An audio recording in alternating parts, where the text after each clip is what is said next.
Buenas tardes a todos. Mi nombre es Denis Small del Movimiento de la Rush. Hoy es viernes 23 de septiembre. Esta es la reunión semanal, el informe semanal del Movimiento Larouchista. Hace 2 días el presidente Putin, como la mayoría de ustedes seguramente ya se han enterado, dio un discurso a la nación de Rusia muy importante, donde anunció 3 puntos relacionados, que son los puntos decisivos para evaluar la situación estratégica.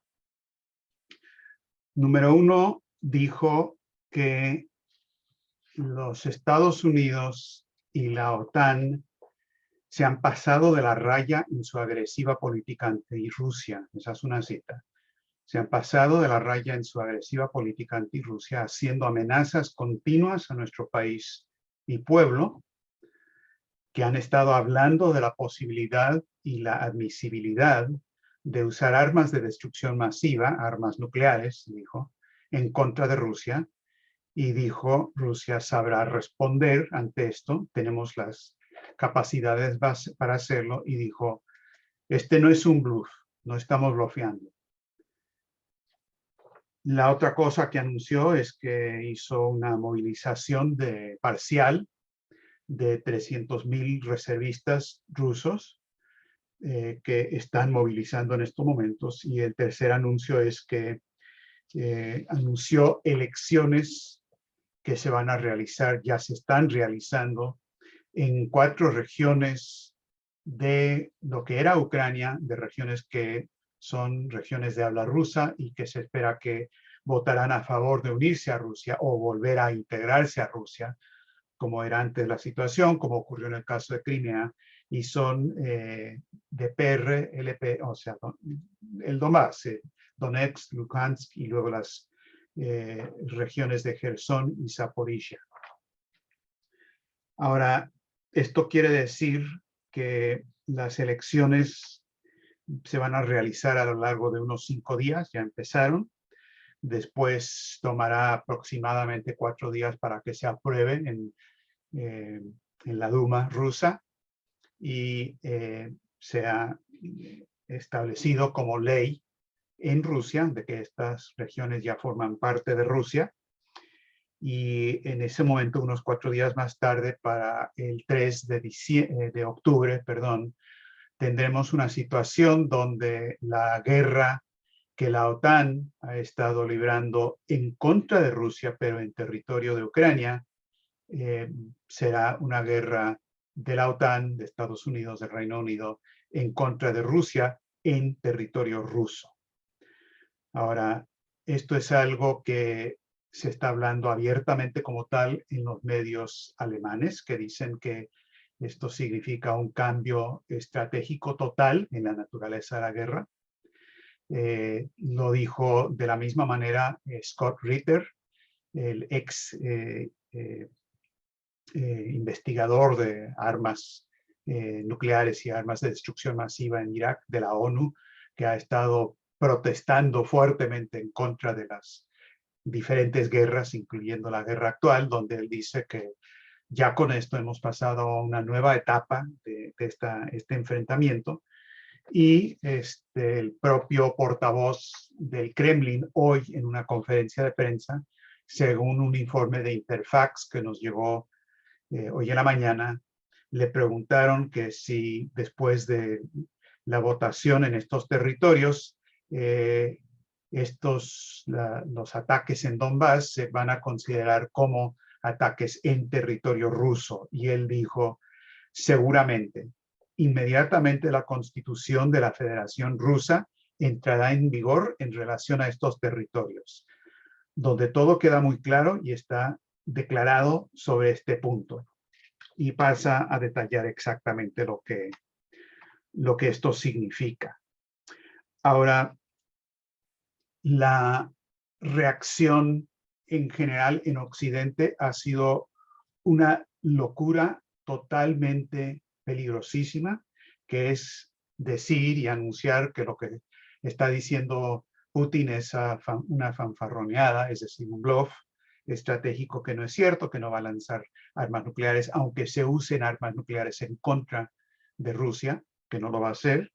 Esto lo dijo, por ejemplo, el subdirector del RUSI, que no tiene nada que ver con Rusia, es el Instituto Real de Estudios Estratégicos del Reino Unido, es el think tank más importante, más antiguo de todo el Reino Unido. Un tal Chalmers dijo eso. La revista Economist, que refleja el pensamiento de la City de Londres y los centros financieros internacionales, dijo que no, esto no va en serio, y más bien lo que hay que hacer es aprovechar y actuar ahora, mientras Rusia se está movilizando para lanzar ataques usando armas de largo alcance que hay que suministrarle a Ucrania para que ataquen, no dentro de territorio ruso, pero las regiones que van a estar votando dentro de poco, y también en Crimea, es decir, lo que ya ha sido declarado territorio ruso. Eso es lo que propone el Economist. Y ese genio estratégico que, bueno, si él lo dice, tiene que ser verdad. El presidente de Estados Unidos, Joe Biden, dijo lo siguiente. Putin dice que tuvo que actuar porque Rusia está amenazada, pero nadie ha amenazado a Rusia y nadie más que Rusia ha solicitado o buscado este conflicto. Ahora, he ahí la gran mentira, porque como los propios rusos lo han estado advirtiendo por unos 15 años aproximadamente, y nosotros en Occidente, en el Instituto Schiller, lo hemos estado advirtiendo por ese tiempo y más, si la ofensiva económica y militar en contra de Rusia, con la intención de desmembrar a Rusia y provocar un conflicto nuclear con ellos, seguía adelante, tarde o temprano los rusos tendrían que responder. Y los rusos lo dijeron en el 2008, ¿no? Cuando habló Putin en Alemania, ante el Bundestag alemán. Lo dijeron los rusos en el 2014, después del golpe organizado por el Departamento de Estado en Ucrania para establecer un gobierno nazi o neonazi en ese país. Lo anunciaron y lo dijeron 20 veces, diciendo que si se seguían acercando las posiciones de la OTAN hasta las fronteras mismas de Rusia, ellos iban a sentirse con la obligación de defender su existencia como nación. Y por supuesto, en todo el periodo, desde la caída del muro de Berlín, desde el 89, después de la promesa por parte de Occidente de que no avanzarían ni un solo centímetro con la OTAN hacia Rusia, avanzaron 1000 kilómetros, 16 países, y ahora con lo que está pasando en Ucrania, la amenaza está en la misma frontera. Ahora, nos puede gustar o no el régimen ruso, nos puede gustar o no la manera en que habla Putin, nos puede gustar o no las palabras de Medvedev, nos puede gustar o no lo que dice María Zakharova, pero solamente o un imbécil estratégico o una persona que busca provocar una provocación termonuclear haría lo que está haciendo Occidente en este momento, que es intencionalmente provocar a Rusia para forzarlos a actuar y luego decir, ah, no, lo que ustedes hicieron fue sin provocación. Es como el tipo que viene y al vecino le dice, a todo el vecindario le dice, él me va a atacar, me va a lanzar un ataque, yo sé que me va a atacar, lo estoy diciendo, me va a atacar. Y luego le pega al vecino y por supuesto el vecino responde y empieza a gritar, ya ven, me atacó, sin provocación, sin provocación. Ahora, les puede parecer risible eso, pero eso es lo que ha estado pasando en un escenario estratégico obviamente mucho más grave, en que ha habido provocación tras provocación tras provocación y nunca se aceptó la idea de que Rusia tenía un interés de seguridad propio que se tenía que respetar como parte de las negociaciones. Hubo muchas posibilidades de negociar con Ucrania, el propio gobierno de Zelensky estaba dispuesto a hacerlo, hasta que Estados Unidos y la OTAN le dijeron no. Se había llegado a ese acuerdo, pero le dijeron que no. Y luego empezaron las armas. Ahora, como ya lo habíamos advertido la semana pasada en nuestra discusión, el cambio de fase ocurrió en la reunión de Ramstein del 8 de septiembre, la base aérea de Ramstein, donde se decidió escalar la confrontación con Rusia.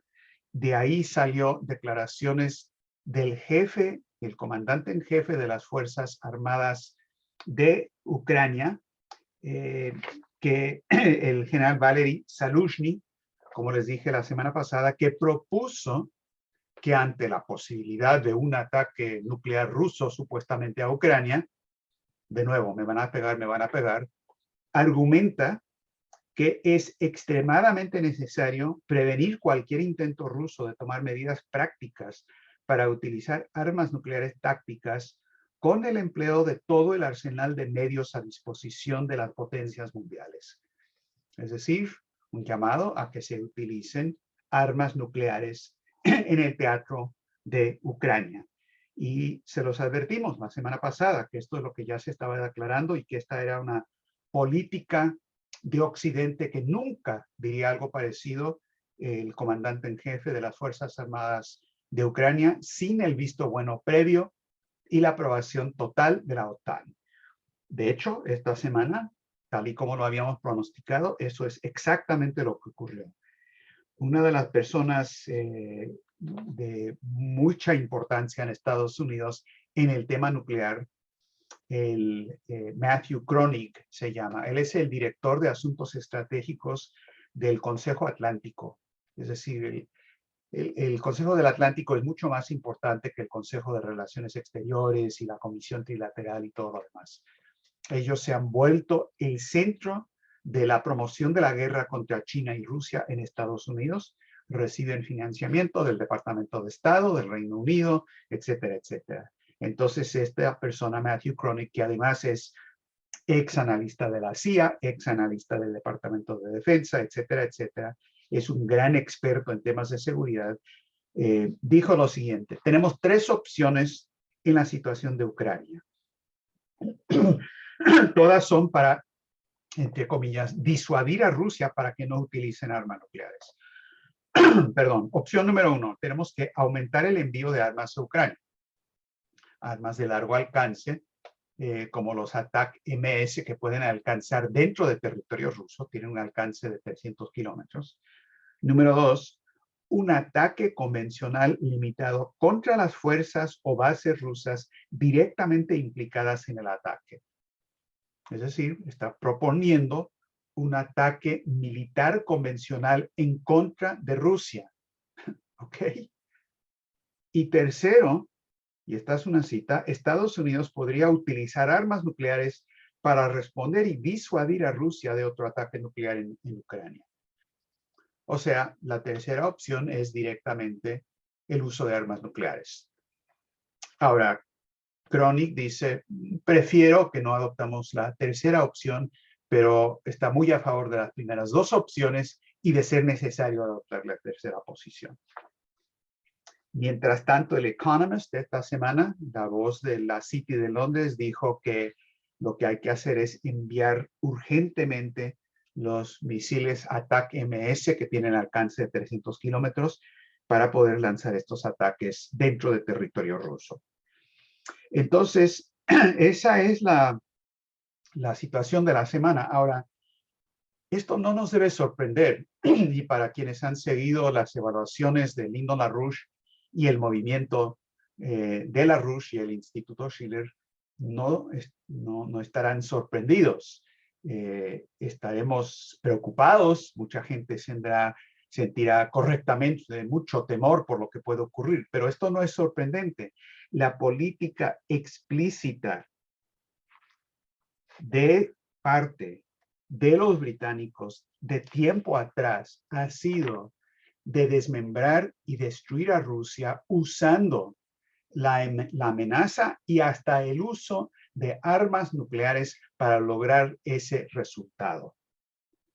Por ejemplo, en mayo de este año se publicó en el Financial Times y también en la revista de ese think tank que se llama RUSI, el Real Instituto de Servicios Unidos, cuyo subdirector general es el mismo Malcolm Chalmers, que acaba de decir que Putin no está hablando en serio. Él dijo en esa ocasión, estamos hablando de hace 4 meses, dijo que la mejor manera de resolver esta situación es instigar a Ucrania para que traten de recuperar a Crimea, que eso podría provocar una reacción rusa, quizás con el uso de armas nucleares, y en base a eso Occidente debe entrar. Y dice lo siguiente: sería un momento de extremo peligro donde cada una de las partes busca entender la intención de las otras, aun cuando buscaran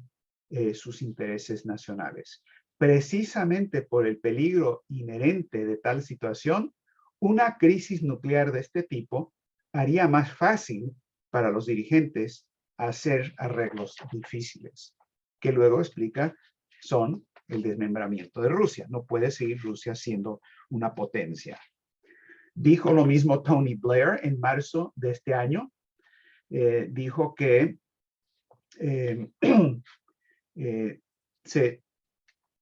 Putin supone que si usa armas químicas o armas tácticas nucleares o trata de destruir a Kiev, como hizo en el caso de Alepo, entre paréntesis, ¿quién destruyó a Alepo? Esto puede crear una situación donde podamos provocar una resolución negociada donde los rusos den un paso atrás y hagan las concesiones necesarias del caso, es decir, para desmembrarlos. Ahora, la política británica sobre esto tampoco es nada más cuestión de estos últimos años. Esto viene de tiempo atrás. Y quiero remontarme a lo que dijo el mismo Bertrand Russell, la persona que Lyndon LaRouche varias veces dijo que era la persona más malvada del siglo XX por su posición sobre el maltusianismo, por lo que decía en cuanto a provocar una guerra termonuclear con Rusia, por su aristotelismo, por su defensa de las matemáticas en contra de la física, que tiene mucho que ver con la cuestión del maltusianismo y la guerra nuclear. Y les recuerdo lo que dijo Bertrand Russell en un artículo de 1945, es decir, un mes después de que Estados Unidos había usado la bomba atómica en Hiroshima. Bertrand Russell escribió una carta a un amigo y dice lo siguiente, esta es una cita: hay una cosa y solamente una cosa que puede salvar al mundo, y eso es que Estados Unidos le debe declarar la guerra a Rusia en los siguientes 2 años y establecer un imperio mundial por medio del uso de la bomba atómica. Cierra comillas. Y en varias ocasiones eso es lo que propuso Bertrand Russell, como lo estaban proponiendo los británicos, hasta que la propia Rusia desarrolló sus capacidades nucleares y ahí sí decidieron que era mejor proceder de otra manera. Pero en el caso de Russell, y esto va de la mano del peligro nuclear, está la declaración muy conocida de Bertrand Russell que hay que reducir la población mundial, aunque sea por pestes y enfermedades. Y esto es muy conocido para muchos de ustedes. Él dijo, esto lo dijo en el 51, el aumento de la población debe reducirse enormemente. La guerra, hasta ahora, no ha tenido un efecto muy grande en ese sentido, pero quizá la guerra bacteriológica resulte más eficaz. Si una peste negra pudiera propagarse por el mundo una vez por generación, los sobrevivientes podrían procrear libremente sin llenar el mundo demasiado. Tal estado de cosas pudiera ser un tanto desagradable y que, cierra comillas.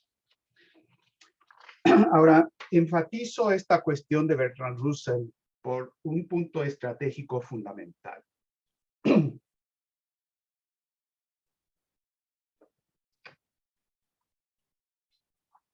Y es que la causa de la insistencia en la guerra, hasta la guerra termonuclear, viene del desplome sistémico de todo el sistema financiero del transatlántico.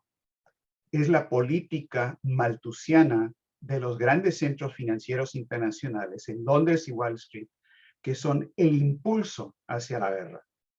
Por lo tanto, si hemos de prevenir una guerra, y la evaluación de Helga LaRouche es que aunque es un momento extremadamente peligroso, está corriendo el reloj, el conteo regresivo está avanzando, a pesar de eso todavía hay tiempo para parar esto, pero depende no simplemente de insistir en una discusión y una negociación de paz y que las Naciones Unidas y otras instituciones jueguen un papel en ese sentido, sino que necesariamente se tiene que basar en una nueva arquitectura económica internacional para lograr un cambio total de paradigma hacia un sistema de desarrollo y no de especulación. Si no se hace eso, no hay solución al problema, porque esa es la causa de toda la problemática actual. Ahora, en ese sentido, Helga Sepp-LaRouche ha iniciado esta semana junto con otras instituciones una carta abierta a la Asamblea General de las Naciones Unidas, haciendo un llamado urgente a la Asamblea General ya, que se está reuniendo ya, no porque las Naciones Unidas es perfecta, no porque la Asamblea General es el mejor medio, sino es el que está disponible y es el que debe hablar de estas cosas, que se tome de urgencia la importancia de hablar de esta situación estratégica y hablar y tener una discusión sobre una nueva arquitectura de seguridad y de desarrollo a nivel internacional. Este llamado dice: la única manera de eliminar el peligro de la Tercera Guerra Mundial, que amenaza con la aniquilación de toda la especie humana, es la sustitución del actual sistema irremediablemente en quiebra por un nuevo sistema crediticio, un nuevo Bretton Woods, que relance la economía mundial y en especial proporcione líneas de crédito barato y a largo plazo para el verdadero desarrollo económico del sur global. Y dice: la Asamblea General de las Naciones Unidas es el lugar apropiado para iniciar la creación de un nuevo orden económico mundial justo y debe tomar medidas para ello ahora. Ahora ustedes encontrarán, disculpen, encontrarán en la página de resumen ejecutivo y difundido por el Instituto Schiller una petición en este sentido, donde es muy importante que todo mundo respalde esta idea, pero lo que se necesita en especial es que voces importantes de peso internacional se pronuncien en ese sentido. Y creo que a nivel internacional hay muchas fuerzas que ya se están moviendo en la dirección de plantear alternativas. Tenemos la reunión de la Organización de Cooperación de Shanghái que se acaba de reunir, donde la mitad de la población humana, representada en China, India, Rusia, Pakistán, Irán y otros países, han planteado una alternativa económica de desarrollo ante el desastre del sistema actual. Y también hay protestas hasta en Europa Occidental de países que están sufriendo en carne propia lo que significa el desplome del sector físico-económico. Y esto está pasando en Alemania, está pasando en Bélgica, está pasando en el propio Reino Unido, donde nomás enterraron a la reina y 170,000 trabajadores están en la calle en huelga, en protestas por la destrucción total de lo que está pasando con la economía física. Ahora, tenemos una situación también en Iberoamérica que creo que tenemos que aprovechar. Y es una de las propuestas que quiero poner sobre la mesa para discutir, y es la siguiente. El presidente de México, López Obrador, ha hecho una propuesta para una tregua de 5 años para tener negociaciones de paz, para que haya un cese al fuego, y hace un llamado a figuras internacionales importantes, incluido el Papa, incluido Modi, incluido Gutiérrez de Naciones Unidas, para que ellos ayuden a lanzar esta propuesta. Esto, bueno, lo bueno que tiene esto es que le ganó a López Obrador un ataque virulento por parte de Podliak, el asesor de Zelensky, que denunció a López Obrador por ser, dizque, un agente ruso por haber propuesto estas negociaciones de este tipo. Sin embargo, esto tiene ciertas debilidades, no es una propuesta perfecta, falta la parte económica, pero es un paso interesante a plantear el tema que se tiene que discutir urgentemente. Luego habló en Naciones Unidas Alberto Fernández, el presidente de Argentina, y también hizo un llamado a que no avancemos con las sanciones, hizo un llamado a que se tiene que resolver la crisis económica, pidió la paz, no está a favor de la guerra, pero tampoco planteó una alternativa económica. Pero no es un momento para medias tintas, es un momento para soluciones. Y quizás lo más irónico de todo es que en esta situación el presidente Bolsonaro de Brasil, que ustedes saben muy bien, no es santo de mi devoción, ni mucho menos, lo digo abiertamente, estoy a favor de que gane Lula en las próximas elecciones. Creo que eso le ofrece muchas más posibilidades a Brasil y a todo el continente. Sin embargo, Bolsonaro hizo un llamado a que hay que parar con las sanciones, que se tiene que haber negociaciones y que no podemos seguir en esta dirección. Yo creo que es momento que se alcen de manera unida las voces en representación de estos tres países más importantes, más grandes de Iberoamérica, para hacer este llamado a una discusión urgente sobre una nueva arquitectura financiera, económica y de seguridad para el mundo. Ni López Obrador, ni Fernández, ni Bolsonaro, cada quien por razones diferentes, supieron plantear o se atrevieron a plantear, o en el caso de Bolsonaro, quisieron plantear la alternativa económica que ya está sobre la mesa, que es lo que está haciendo la Organización de Cooperación de Shanghái, la Franja y la Ruta de China. Y como lo dijo Lazarev en su último mensaje, el famoso economista ruso, que Lyndon LaRouche ya había planteado la alternativa para las regiones que se están desarrollando y donde no se ha aplicado la idea de LaRouche en Occidente, es donde se están padeciendo estos problemas. Ese debate económico, esa solución económica es absolutamente urgente en este momento. Y creo que es importante que las voces de estas naciones en particular y otras, no de estos gobiernos, esto no lo digo como respaldo a ningún gobierno, lo digo como un asunto estratégicamente urgente, que las naciones, que el interés del Estado y del continente y de sus poblaciones, de sus pueblos, tome esta expresión. Y creo que este es un tema que nos toca a todos nosotros que estamos actuando políticamente en nuestras respectivas naciones, que tenemos que abordar de inmediato. Ya ha habido otras voces importantes en la ONU que se han pronunciado pidiendo este tipo de nuevo orden. El presidente de Kenia, la presidenta de Barbados, que se salió de la mancomunidad británica, hizo un llamado muy importante a un nuevo Bretton Woods, con sus errores y todo, pero hubo una reunión de los cancilleres de los BRICS en la reunión de la ONU. Es decir, es un momento decisivo, estratégicamente decisivo.